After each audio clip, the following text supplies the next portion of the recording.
Hey guys, I just want to create a video that goes over the rubric that we've created that we'll be using to help evaluate every song that's presented here at Canvas Church. We're going to be asking each member of the writing team to help evaluate these songs, and so whether you're a writer or an evaluator, we want you to understand what are the categories in these rubrics really talking about and what are we looking for. So let's go ahead and take a look at that rubric. So many of you guys have seen this in a document. I've attached it to a few emails. I'll attach it again in the link below.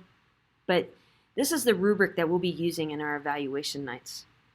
We want to go over each category right now and talk about what do these categories mean and how can we really see how the songs that are presented, how they fit into each category. So let's go ahead and take a look at it. So we have 4 categories that we're looking at. We're looking at the first category being the truth, content, and theme of a song. And then the lyrical creation, that's the second category, which kind of reflects that theme. And then the musicality or the artistry. And then singability. Those are the 4 categories that we're really going to be looking at. And then there's kind of a fifth category that's a little unspoken. It's hard to put a finger on. But it's just kind of general anointing. Like, is God in this song or what? And that's hard to measure. You just you get a sense of that, like, wow, I really feel the Lord in the song. And so because I can't really measure that, I didn't want to put it on our rubric, but I want you to be aware of that too when you're evaluating and when we're really writing our songs even. Like, do we feel like this is something the Lord's leading me to write? So let's go over those categories. In each category we have 3 different levels. Level 1, where maybe it's weaker. Level 2, has a little strength but could use some improvement. And level 3, it's really kind of hitting the benchmarks of what we're looking for. So let's talk about mainly what do those benchmarks look like. And so in the first category of truth, content, and theme, a level 3 benchmark is described like this. It says it represents an identifiable theme that's been present and relevant to Canvas Church. Contains solid biblical truth that's powerfully communicated and applies to a broad audience.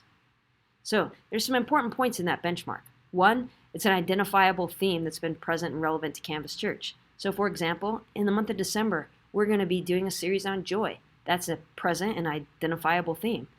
And it's going to be relevant to us because God's going to be speaking to us how to walk out joy in this season. 2020 hasn't exactly been full of joy, but how do we walk in joy? And there should be a song written about that. There should be songs that come from the truth of what's shared with us. So that'd be a truth that's relevant to us as Canvas Church.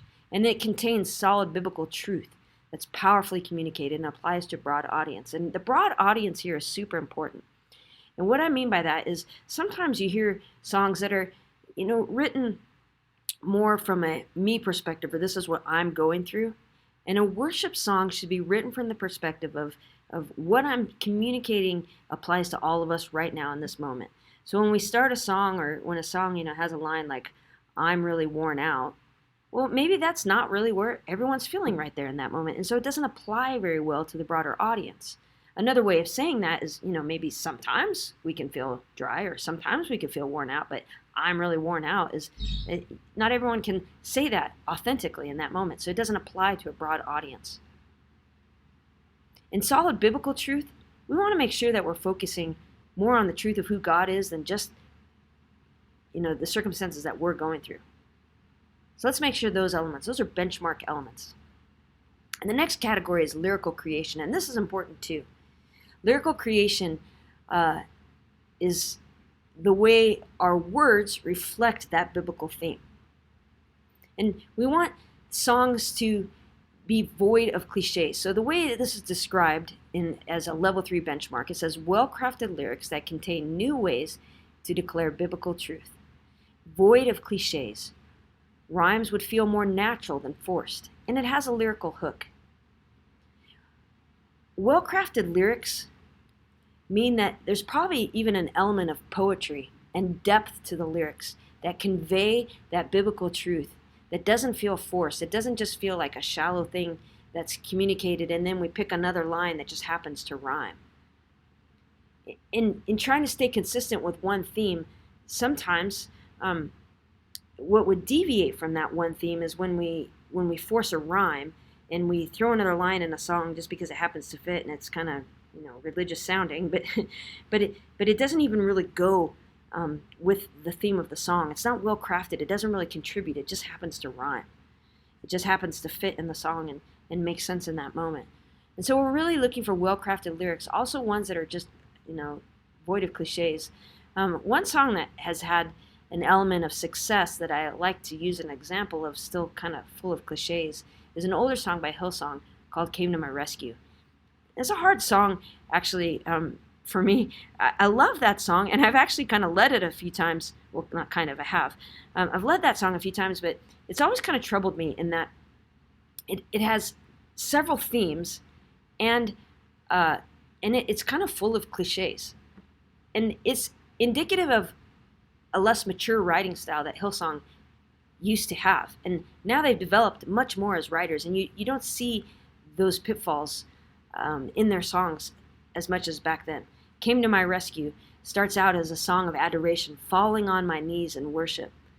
And then it's the song of adoration, but then the middle part is no longer about I'm worshiping you and you're worthy of my worship. It's about you came in and you stepped in and I need you and you've been there for me. So you came to my rescue. So it completely changes themes there in the second part of the song. And then to complicate things, the bridge has yet a third theme, which is now, would my life reflect who you are? Now, you could see that as a progression, and maybe that's what they went with. But I've always been kind of irritated with the fact that they didn't stick with like one idea. So the third theme in that song is like, in my life be glorified. And I want that in a song, but they didn't develop that theme very well. It's just, in my life be glorified, in our world be glorified, and we want God to be glorified through our lives and our actions and our behaviors. And they could have developed that theme a lot further. But rather than develop a theme with more depth, they kind of touched on each theme in a more shallow way. Again, the song works, but it's probably not their best work. As you see their songs over the years, you just see a lot more depth and a lot more thought put into their lyrics and what really communicates biblical truths. So those would be just some thoughts on lyrical creation. Also, you want to make sure that there's kind of even a meter to what's being said, where words don't feel forced, where you come to a line of a song and you have one line that says, I love you, Lord, and then the next line is like, because you've always been there for me and you never fail, where you're trying to cram a bunch of syllables in. So even part of our lyrical creation, you want to have a nice canter and unforced feel about your lyrics. So that's something to be thinking about too. Then musicality and artistry. What does that mean? This is where I'm talking here is that there's it has good musical sense, that we kind of follow some of the music theory that I outlined in the previous video, that it kind of fits a worship genre in that it's consistent with our style and we can really add the kind of instrumentation that we love to add, and then at the same time it has places for originality and where we can have really creative ideas and create maybe new sonic textures to it. So there's space for creativity and space for originality, but it has a solid musical foundation that is easily caught onto. If your chord progression is constantly changing, like line 1 is a 1-4-5 progression, and the next line is 1-4-6, and then your next line goes to 5-4-1, like predictability is actually part of the worship genre. That, I know it sounds like a negative word, it's not. It's a wonderful word that helps people engage because they want to understand where the song is going, and if it's constantly adjusting, I would say that the musicality and the artistry then is lacking because it's not being expressed and built in a way that fits a genre that people can identify with and grab onto in a quick way. And then finally, the third category is singability. And the way we described our benchmark 3 categories in singability is that it's very singable by most people. And by that I mean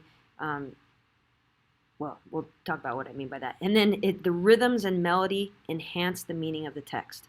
Okay, so let's talk about that. First of all, very singable by most people. Songs with huge falsetto moments, not singable. Your melody line, like, what? Why'd you go up there? Right? And there's some beautiful worship songs that have been written recently, but they're so hard to sing. And because of sometimes guys going to falsetto parts, so your intervals in your melody are so far, the range in the melody is pretty extensive, or other things that make it hard to sing is it's just super wordy. One song I've avoided, but I still think it's a great song, but I've avoided because of its wordiness, is the song "So Will I." There's so many words in that song that you just know that everyone's eyes are going to be fixed on the screen the entire time, because you just never know what's coming next because it's hard to remember that song. Another in the Fire is actually an example of a pretty wordy song, but it's been working for us. And primarily that's because the chorus is a little bit easier. "So Will I" has a different chorus every time, and it's just a lot wordier. And so while that is a beautiful and well-written song in terms of the imagery and some of the depth that's used in the lyrical depth, new words, new ideas, it has a ton of that, but it's so much that it's almost too hard to grab onto. And so we want to find songs that are kind of simple, not the same thing over and over, but simple enough that we can identify with it, but at the same time,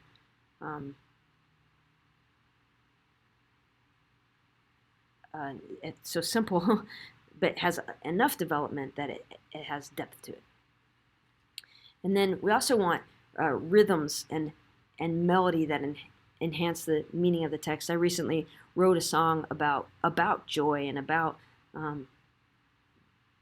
just a kind of celebration. And honestly, like, the music behind it wasn't communicating the truths I was trying to demonstrate through my lyrics. Like, the music wasn't joyful enough, so the rhythms and the melody weren't enhancing the meaning of the text. And I had to take that text, and I still think that there's some lyrics that are valuable in that text, but I need to write music for that communicates more clearly with joy that we can have joy in Jesus. So those are some things to think about. I want to put that out there before you so that as you're writing songs, you can understand what are we really looking for, and when we come back to you with feedback, you'll understand where that's coming from. All right, guys, I'm really looking forward to this writing process. I sure hope to hear just amazing songs that are anointed, that are filled with the power of the Holy Spirit, because they've been truths that God has spoken to us as a Canvas community, and I can't wait to hear what you are writing.